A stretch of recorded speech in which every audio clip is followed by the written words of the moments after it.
Oi gente, tudo bom com vocês? No vídeo de hoje eu vou falar para vocês como funciona o NHS, que é o sistema de saúde aqui da Inglaterra, e vou falar sobre minhas experiências e principalmente da parte ginecológica, enfim, como funciona a saúde da mulher aqui. Eu vou explicar no geral e vou focar na minha experiência. Então, se vocês gostam desse tipo de vídeo, se inscreva aqui no canal, deixa um like, qualquer dúvida me deixa nos comentários que eu sempre respondo você. Bom, basicamente o NHS é um sistema de saúde público aqui no Reino Unido. Se você tiver legalizado, você não paga nada além dos impostos para poder usar o sistema de saúde. Todo bairro aqui na Inglaterra vai ter o seu próprio GP, que é como se fosse uma unidade básica de saúde com alguns clínicos gerais. Tem alguns GPs que têm outras especialidades, só que isso vai de caso a caso. No geral, eles têm clínicos gerais. Também tem alguns hospitais que você pode ir para lá sem ter que marcar uma consulta. São hospitais de emergências. E tem uma categoria maior de hospitais, que são hospitais para internação, para fazer cirurgias e essas coisas. Entre outras muitas categorias de hospitais especializados. Mas para ficar mais fácil de entender, eu vou categorizar em três categorias. Os GPs, que são as unidades dos bairros, os hospitais que têm atendimento de urgência e os hospitais maiores, que são os hospitais mais completos. Bom, basicamente quando você chega aqui, e eu recomendo fazer isso assim que vocês chegarem, vocês podem procurar o GP do bairro de vocês e pedir para se cadastrar. Eles vão te dar uma ficha, um pote para fazer exame de urina e agendar um retorno. Você vai para casa, vai preencher essa ficha, que basicamente é sobre seu histórico de familiar e tudo mais. No dia do retorno, você vai conversar com uma médica ou enfermeira, não sei exatamente, mas ela vai perguntar sobre seu histórico médico mesmo, não tem nada demais. Vai perguntar sobre se alguém já teve câncer, histórico de doenças cardíacas, diabetes, essas coisas, sabe? E você vai entregar o seu exame de urina. E uma médica uma vez brincou comigo porque eu perguntei sobre os resultados dos exames. E ela disse, você não sabe que aqui na Inglaterra, se você não tem resposta é porque tá tudo bem? A gente só vai te mandar uma carta se tiver algum problema com você. Senão, a gente considera que está tudo bem. E eu achei isso um pouco esquisito, confesso, porque, né, no Brasil não é assim. Bom, quando eu cheguei aqui, eu trouxe anticoncepcionais para 6 meses.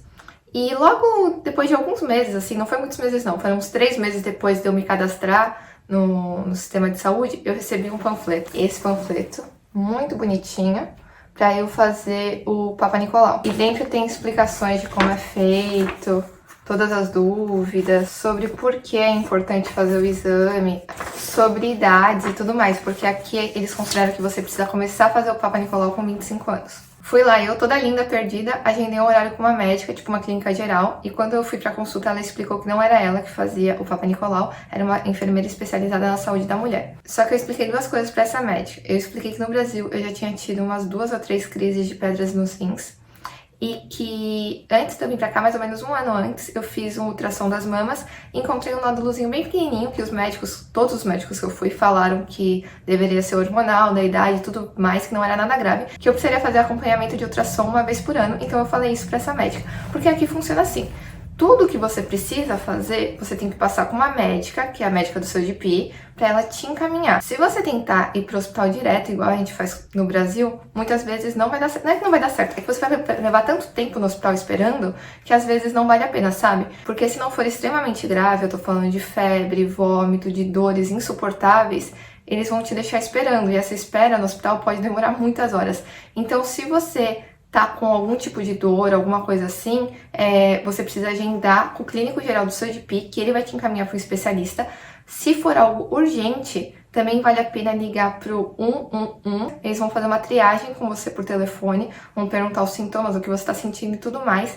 A partir do que você falar, eles vão, considerar se você precisa ir pro hospital imediatamente, ou eles vão marcar uma consulta. A consulta não demora muito, normalmente é no mesmo dia, mas pra você não ficar esperando no hospital, eles marcam pra você um horário. Eu acho que isso é um pouco complicado de entender, porque eu mesmo já cometi o erro de estar com uma coisa que não era muito grave, com uma dor, e ir pro hospital. Só que o problema disso é que, assim, no meu caso eles não me atenderam, foi basicamente assim. Porque realmente eles consideram que só vai pro hospital quem é realmente urgente. Porque eles perguntam, se teve febre, se teve vômito, qual o nível da sua dor? E se não for coisas extremas, eles vão passar pessoas que estão com mais dor na sua frente, entendeu? Por exemplo, no Brasil, se você acha que você quebrou o pé, o seu pé tá roxo, você vai direto pro hospital, eles vão fazer um raio-x na hora e você vai sair com o pé engessado. Normalmente é assim.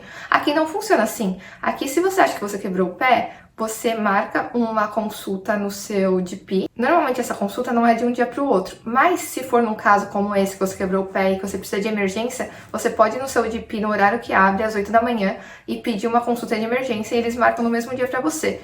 Aí você passa pelo clínico geral e provavelmente ele vai te encaminhar pro hospital. Mas é diferente de você ir sozinho direto pro hospital, sabe? Porque você tem um encaminhamento. Se muitas vezes você for sozinho, eles vão perguntar por que você não passou no DP antes, porque é assim que funciona aqui. O DP só funciona de segunda a sexta. Então, nos finais de semana, estão abertos esses hospitais de pronto atendimento. E, obviamente, se você estiver com uma dor insuportável, tipo pedra nos rins, eles vão te atender de imediato, vão te passar na frente de todo mundo e não vão questionar você não ter ido no médico antes, porque eu já vi na minha frente isso acontecer. Eu já tava no hospital esperando e eu vi pessoas com muita dores passando na frente de todo mundo sendo atendida de imediato. Bom, continuando minha história com a ginecologista, que eu acho que é o que muitas de vocês querem saber, porque antes de eu vir pra cá eu tinha muita preocupação de como funcionaria, porque no Brasil eu levava muito a sério fazer os exames, então eu fazia os exames anualmente, fazia ultrassom, fazia Papa Nicolau, os exames de hormônio, enfim, tudo isso. Então eu pensei, eu vou para outro país, eu tenho que saber como funciona. Eu pesquisei muito sobre isso antes de vir pra cá, mas eu não achei tanta informação assim. Bom, eu passei com a médica clínico geral, falei sobre as pedras nos rins, sobre o nódulozinho. E ela também me agendou a enfermeira da mulher para eu fazer o Papa Nicolau e fazer meu plano de anticoncepcional. Sobre as pedras nos rins, ela me deu um potinho para eu fazer um exame de urina e ela disse que aqui eles não me encaminhariam para o ultrassom se eu não tivesse com sangue na urina. Então eu fiz o exame, não constatou sangue na urina e ela disse que se eu tivesse qualquer tipo de dor, qualquer tipo de crise, eu poderia passar lá. Mas eles não fariam exames tipo para prevenir a dor, entendeu? Porque ela me explicou que não é assim que eles tratam aqui. Que se eu tivesse com sangue na urina, ela me daria um tratamento, mas como eu não tô com nada, ela não vai fazer uma ultrassom pra ver se eu tenho ou não pedra nos rins. Ela não vai acompanhar isso dessa forma, mas sempre que eu tiver dor ou alguma coisa assim, eu posso procurar ela. Como você tá bonita. Obrigada. Tô vazando. Então, sobre o nódulozinho que os médicos do Brasil pediram pra eu fazer acompanhamento, ela me encaminhou pra um médico especialista em mamas. E a consulta com esse médico foi dentro do hospital. Aí uma coisa muito importante e muito legal pra falar com vocês, que eu não sei se todo mundo que mora aqui sabe, mas pra quem não é daqui, eles perguntam se você quer um intérprete. E você pode pedir isso sempre, a hora que você quiser, em todas as consultas. E sempre vai vir. E eles, no meu caso, eles perguntaram se eu queria alguém de Portugal ou alguém do Brasil. Eles foram muito atenciosos comigo em relação a isso. Eu tinha alguns exames do Brasil, então eu não sabia se eu conseguiria traduzir para o médico exatamente o que estava escrito ali. Então eu sempre aceitei esse intérprete e é muito bom. Se não te oferecerem um, você pede um, porque você tem direito a isso em qualquer situação. Seja num exame, seja numa consulta, seja dentro de um hospital. Porque numa consulta que é feita com antecedência, vai uma pessoa física, pelo menos antes do coronavírus era assim, vai uma pessoa física, fica com você dentro da consulta. Quando você já tá no hospital, em uma questão de urgência, não dá pra eles chamarem alguém pra ir até lá. Então eles ligam no telefone. Bom, aí eu fui lá no hospital na consulta com um especialista, ele era um médico homem, e na sala ficou uma enfermeira mulher e a intérprete, então tinha muitas pessoas na sala. E tudo que ele ia fazer, ele me pedia permissão. Ele me explicou que ele era o médico responsável pela saúde das mamas das mulheres daquele hospital. E aí ele examinou, ele disse que ele não conseguia sentir o nódulo, então devia ser bem pequenininho e eu não deveria me preocupar. Só que aqui eles não fazem acompanhamento anualmente, igual me pediram para fazer no Brasil. Ele falou que me encaminharia para um ultrassom, e se no ultrassom fosse encontrado um nódulozinho, por menor que seja, e ele também disse que provavelmente era hormonal, provavelmente por causa da minha idade, só que ele disse que por menor que seja, eles iam pedir uma biópsia, eles iam tirar um pedacinho e fazer uma biópsia para descartar qualquer possibilidade, e aí eu não precisaria fazer esses exames anualmente. Sinceramente, eu achei esse médico bem atencioso e bem respeitoso. E toda vez que eu precisei consultar um médico por conta da saúde da mulher, enfim, ginecologistas e tudo mais, eu acho eles muito respeitosos, muito mesmo. Eles costumam pedir permissão mais de uma vez, eles costumam deixar sempre uma mulher presente na sala, seja enfermeira ou alguma outra médica. E eu acho isso muito legal. Ah, e eu esqueci de falar. Depois que eu saí desse especialista, né, depois de mais ou menos uma semana, eu recebi uma carta com a consulta escrita. Tudo que ele me falou foi escrito numa carta e me enviado. Eu ainda não fiz esse exame, porque como ele não era extremamente de urgência e por causa do coronavírus, ele foi cancelado e ele vai ser remarcado assim que possível. Uma coisa que eu acho bem legal é que lá, quando você se cadastra no GP, você preenche se você aceita receber cartas. E se você aceitar essa opção, eles vão te lembrar de tudo por cartas. Porque, por exemplo, eu recebi o panfleto de fazer o Papa Nicolau. Eu agendei a clínica geral e não a enfermeira da mulher. Então, eu reagendei a enfermeira da mulher. Nesse meio tempo, eles me mandaram uma carta. Então, eu fui lá e marquei a enfermeira da saúde da mulher, que foi no meu próprio GP. E eu fiquei muito impressionada, de verdade. Porque ela conversou comigo de uma forma muito respeitosa. E ela sempre deixava claro que fazer os exames era uma decisão minha. Eu não precisava me sentir obrigada. Mas ela sempre explicava o porquê era importante fazer os exames e tudo mais. Isso não era uma questão pra mim. Eu realmente ia fazer. Eu não tinha muitas questões com isso. mas ela sempre me deixou muito confortável em relação a isso. Ela também me perguntou se eu sabia o porquê eu precisava fazer aquele exame, explicou como funcionava o Papai Nicolau aqui. Ela disse que você começa a fazer com 25 anos e aí eles vão fazer o exame. Se for diagnosticado algum tipo de alteração, você vai ser encaminhada para o tratamento. Se for diagnosticado alguma alteração no DNA, mas não tiver nenhuma alteração física, eu acho que é isso. Você tem que repetir o exame daqui a 1 ano. E se você não tiver nenhum tipo de alteração, você tem que repetir o exame daqui a 3 anos. Falando sobre anticoncepcionais, no Brasil eu tomava o Yumi. Então, quando eu preenchi aquele formulário da primeira vez que eu me cadastrei no DP, eu coloquei o medicamento que eu tomava. E quando eu cheguei lá, ela já falou assim: eu vi aqui no seu histórico que você toma o Yumi. Aqui a gente não tem esse medicamento, mas eu procurei as taxas hormonais e arrumei um comprimido que seja equivalente ao Yumi, que é o Yasmin. E quando a gente conversava sobre anticoncepcionais, ela tirou minha pressão e talvez minha temperatura, não sei. Mas toda vez que eu vou lá, eles tiram minha pressão. Como aqui é um sistema único de saúde, tudo que você faz, todo o seu histórico fica registrado no NHS. Então, tudo que eu já fiz aqui, eles conseguem acessar do computador. E aí ela foi e tirou minha pressão. Minha pressão normalmente é 11/7. Foi isso que ela me disse. E aí nesse dia eu tava nervosa. Por que eu tava nervosa? Porque era começo de coronavírus e eu não queria estar dentro do postinho porque eu tava com medo.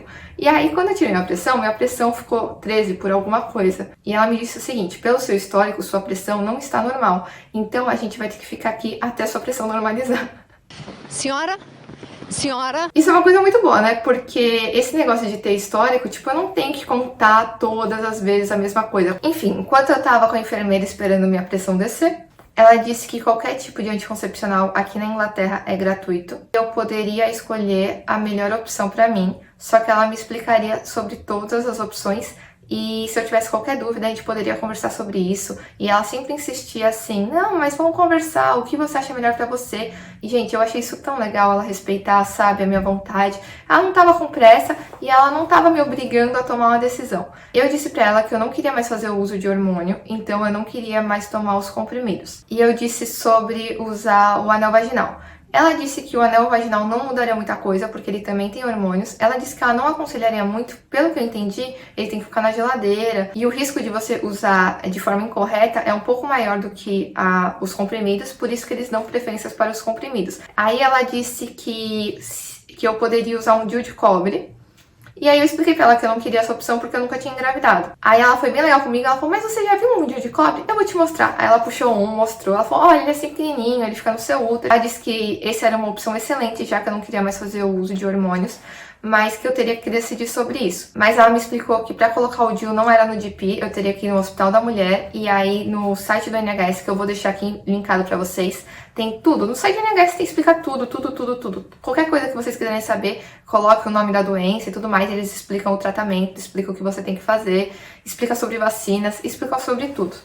E ela disse que no site da NHS tinha explicando sobre o DIU de cobre, quem poderia usar e tudo mais. Ela me explicou que por ser a época de coronavírus, que eles não estão colocando DIU, nenhum tipo de DIU. Gente, eu tô sendo bem específica quanto a isso, porque eu acho que isso é importante para muitas mulheres. Eu, como mulher, gostaria de saber a experiência, assim, detalhada de outras pessoas. Bom, como eu tô falando de saúde da mulher, eu acho que é importante eu falar duas coisas. A primeira coisa é que todos os GPs, eles têm uma caixinha, normalmente dentro do banheiro feminino, para você denunciar qualquer tipo de abuso. E aí eu achei isso muito legal. E também uma outra coisa que eu acho importante falar é que o aborto aqui, ele é legalizado. E aí eu vou ler o site do governo para explicar direitinho para vocês como funciona, para não falar besteira. Então no site está escrito: os abortos só podem ser realizados sob cuidados de um hospital do NHS ou de uma clínica licenciada e geralmente estão disponíveis gratuitamente no sistema de saúde. Parece que você pode, se inscrever num site que você quer fazer um aborto, ou você pode falar com um clínico geral. E aí você tem que pedir para ele uma indicação de aborto. E aí tá falando que o tempo de espera pode variar, mas você não deve esperar mais que 2 semanas a partir do momento que você solicitou. Você também pode pagar por um aborto em clínicas particulares que não são do NHS, se preferir. Quando um aborto pode ser realizado? A maioria dos abortos na Inglaterra, País de Gales e Escócia é realizado antes das 24 semanas. Eles podem ser realizados após as 24 semanas em circunstâncias muito limitadas. Por exemplo, se a vida da mãe estiver em risco ou se o filho nascer com alguma deficiência grave. E aí aqui eles explicam que, tipo, quanto mais cedo você fizer um aborto é mais seguro, os riscos de fazer um aborto. Eles têm escrito isso no site do governo. A decisão de fazer um aborto é totalmente sua.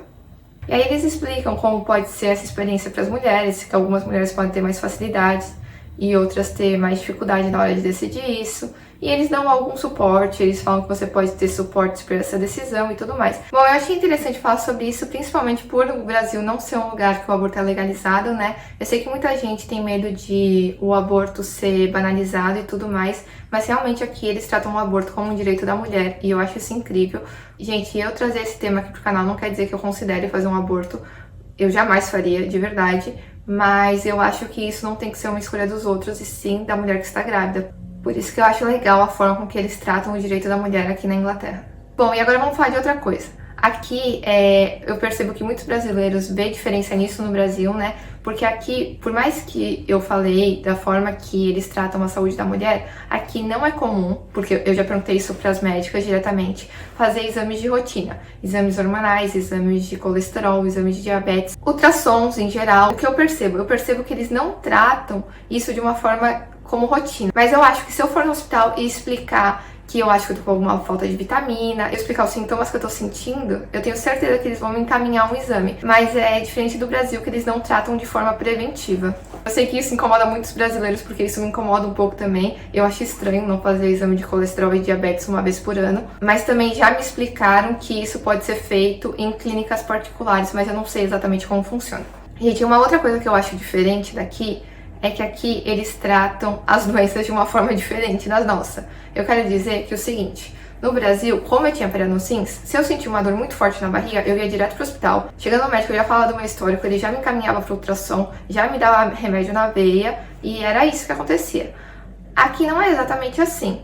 Aqui já aconteceu isso comigo uma vez, e quando eu cheguei na médica, ela falou, mas você já tomou Buscopan? E aí eu falei, já. Você tem que tomar de 8 em 8 horas por 3 dias seguidos. E aí ela me deu um exame de urina, e como não tinha sangue na urina, ela não me encaminhou para mais nenhum exame. E aí ela disse, toma esse medicamento, que se não melhorar, você volta aqui. Porque aqui eu já conversei com muitas pessoas sobre isso, e aqui normalmente eles fazem assim, obviamente que depende do nível da sua dor, lógico que eles dão remédios na veia, não tô dizendo isso, mas tô falando que muitas vezes, se você tá com uma dor de garganta, eles não vão te dar um antibiótico de cara, sabe? Eles vão te dar um remédio pra você fazer um tratamento por 3 ou 5 dias, e aí se não melhorar, eles pedem pra você retornar.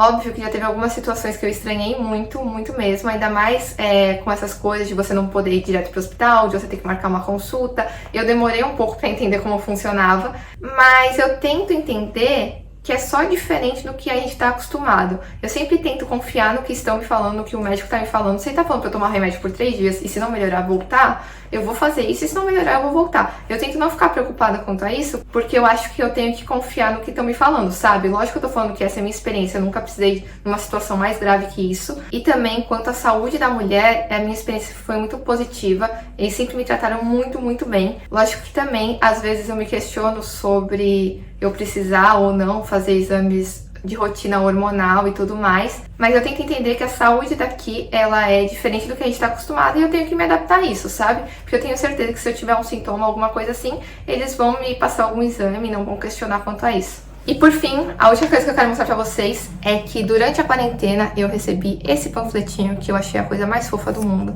de como você pode cuidar da sua saúde mental durante a pandemia. Tem algumas instruções, algumas dicas, tem ilustrações, gente, olha isso.